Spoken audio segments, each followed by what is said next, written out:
All right, good morning, everyone. And let's start our discussion on the practical research one on the nature of research and its inquiry. And again, at the end of this lesson, we will be performing the following.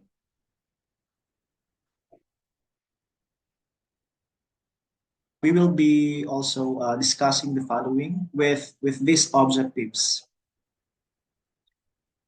Number one, we will be defining research, and we wanted also to give the importance of research in daily life and to enumerate the characteristics, processes, and ethics of research, and to differentiate quantitative and qualitative research, and to provide examples of research in the area of interest.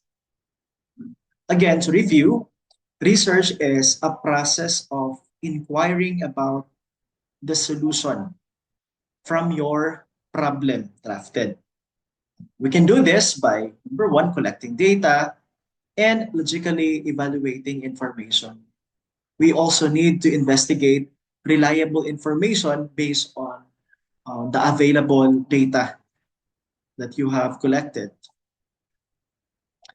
And before that, we will have a short activity. There are only 10 items. So this is our direction. You simply write the letter of your choice, including the description. For number one, it is a systematic inquiry that describes, explains, and predicts and controls observed phenomenon. A, research. B, action plan. C, thesis. Or D, case study.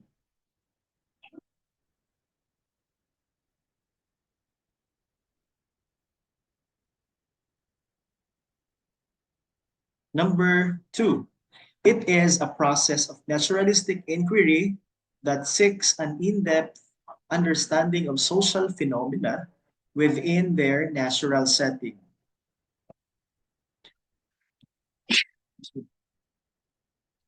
A, qualitative research, B, quantitative research, or C, variables, or D, hypothesis. Number three, it is a structured way of collecting and analyzing data obtained from different sources. A, hypothesis, B, quantitative research, C, variables, or D, qualitative research. Number four, it is a process that answers what is the problem and why it should be studied. A, formulating hypothesis.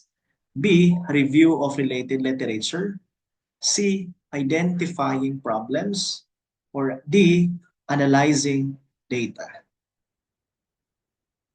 Number five, it is a process that answers what the findings in relation to the hypothesis. A, is it drawing conclusion? B, data analysis. C, interpreting data. Or D, formulating hypothesis. Number six, it is a process that answers what information is already available. A, review of related literature. B, sampling. C, interpreting data. Or D, data analysis.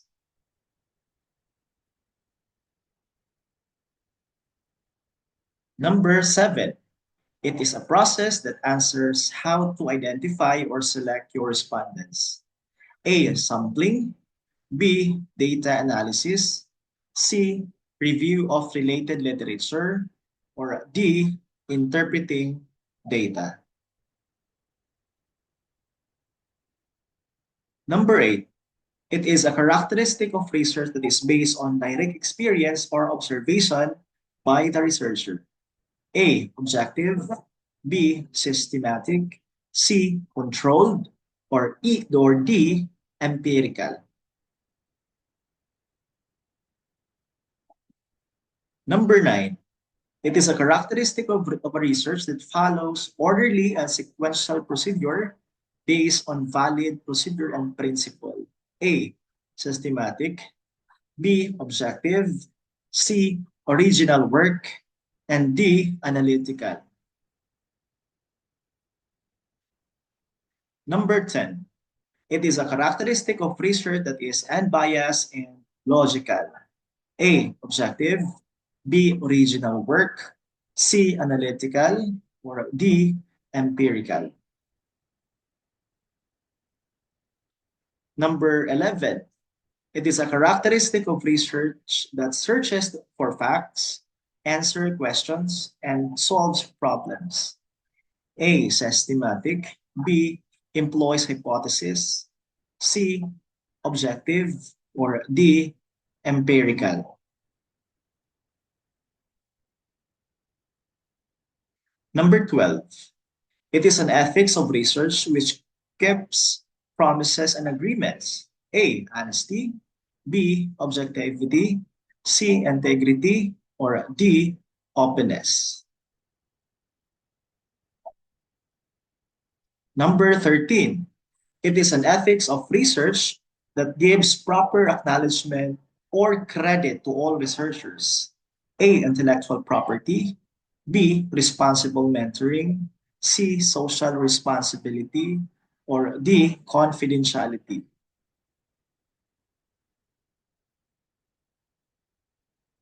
Number 14, this type of research is purely direct application, but expanding the nature of understanding about the problem. A, applied research. B, case study. C, thesis. Or D, basic research. And lastly, it is a type of research that needs to answer a specific question, and it teaches and provides validation in order to apply to the real setting. A, applied research. B, case study. C, thesis. Or D, basic research. All right, please wrap it up and we will be checking your work. Thank you. Now, let's proceed to lesson number 2. Since we are done with the lesson number 1, we are now on the ways to formulate recommendations based on conclusions.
So what are the ways to formulate our recommendations? So let's have this first activity. The second activity. Please read the statement below that describe each statement or sentence and find the answers on the box that are diagonally, horizontally, or vertically. So you also need to write the letters in this section. Okay? Para inyo ang ma-label diagonally or vertically. For instance, number one, it is a systematic investigation with its purpose to establish facts and conclusions. So you need to find the answer on this um, letters or activity. Question number two, it develops the scientific theories to be more understandable to the readers. And number three, it is a type of research that needs answers to a specific question. Okay, go ahead.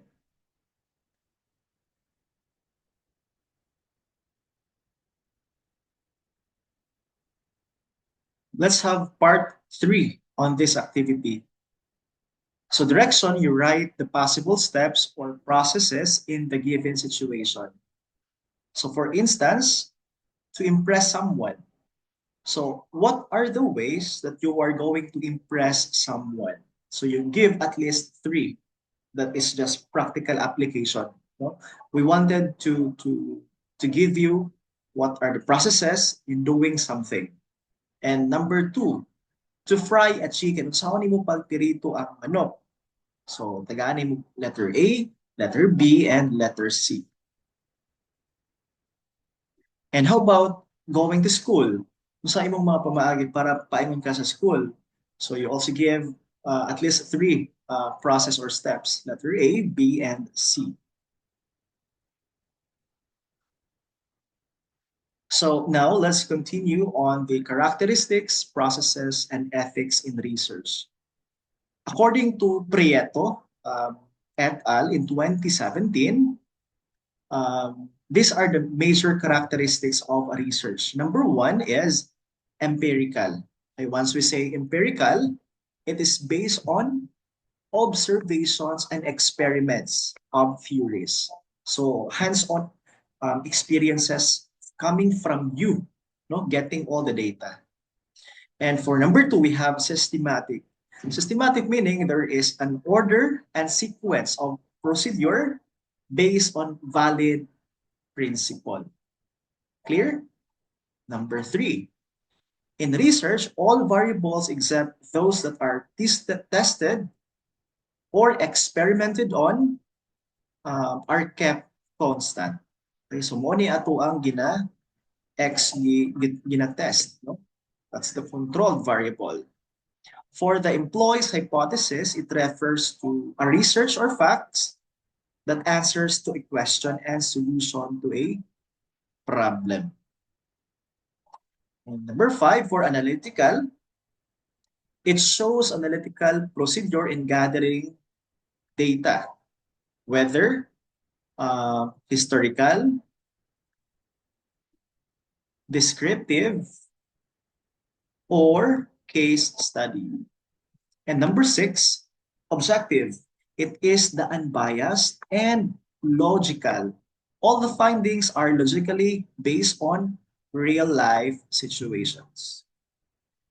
And number seven, for original work, it requires its own examination and produces the data needed to complete the study. Further, it is said that research can be done in different ways. It can either be a well-planned and methodological process that is based on keen observation and concrete and valid evaluation.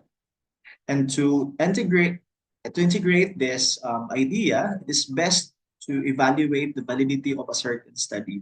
Maskin pag imuha na siyang nakita sa Google, dapat niya pinatutan-awon if tinuod ba gid ni siya ang mga findings. And Prieto also added the following processes. No? Dapat is, you need to have this question to answer your research. Number one is to define your research problem. What is the problem all about? Number two is on the review of related literature. What evidences is already presented? Number three, formulate hypothesis. How are we going to find and look for answers to questions being studied? And number four, research design. Where will the study be shown and with what population. Dapat nato na sa may balaan kung asa nato na sa i-administer na study. And number 6 is collecting data. Are we ready to gather the data? Where do we find the data? Sa nato kuhaon? And in terms of data analysis, how do the data answer the research queries or questions? Na-answer ba nato ang ato ang research questions drafted in the first part of the chapter? And for interpretation and report, what are the implications of the result? Kung saan yung ginapasabutan sa atuang data? And according to Resnick in 2007, ethical norms are significant in conducting research studies as explained by the following. 1. Ethics promotes pursuit of knowledge, truth, and credibility. It also fosters values that are essential to collaborative work. Now, importante ang ethical norms. Second one, it also helps individuals to be more accountable in every act that the researchers undertake. And the third one, it also helps the researcher to be held accountable to the public. And lastly, it also helps the a public awareness. And this can be evaluated by the researcher before conducting the research study because this may help a certain population in an area once the study is completed. And here are the ethical codes and policies for research according to Resnick in 2007. So given the importance of ethics in the conduct of research, you will follow codes and policies of research. Dili siya dapat nga diretso lang ka maganda. So number 1, there must be an honesty. You need to maintain all communication and data should not be fake. Objectivity. Avoid biases in experimental research design, data analysis, interpretation, expert testimony, and other aspects of research. Kinay uban nga gina-change ang ilang data. Doktor-doktor. In terms of integrity, you also need to keep your promises and agreements from your research participants.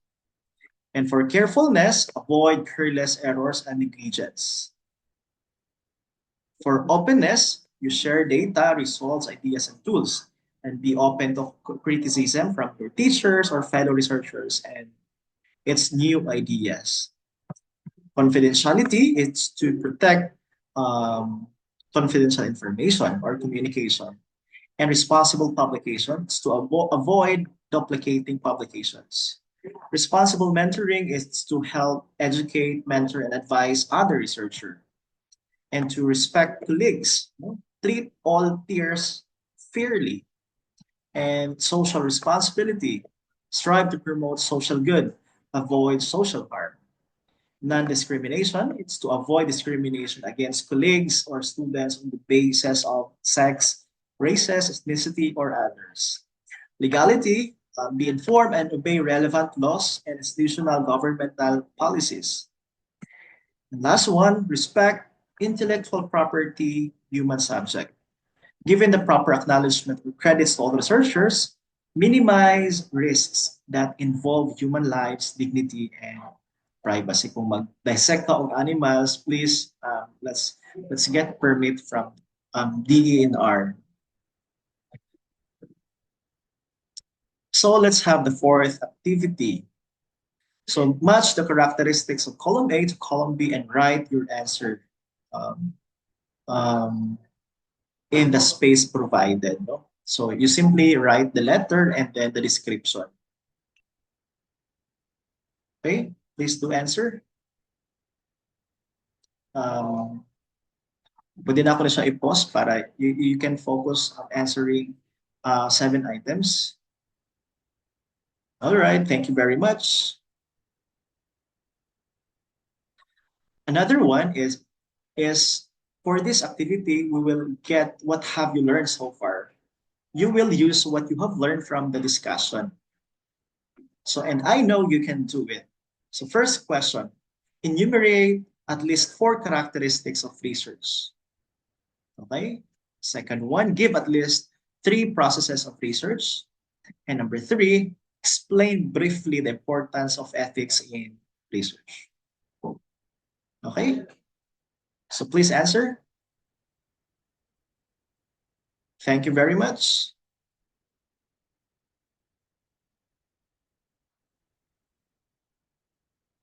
Another activity, direction. If given a chance to research about your favorite food for Christmas Eve, especially Christmas is coming, what characteristic would you choose, and explain your choices in a form of essay lang. So please do answer. Thank you very much. And that's it. No, for tomorrow we will have our part two of our lecture on the quantitative research and qualitative research. And that would be all, and good morning.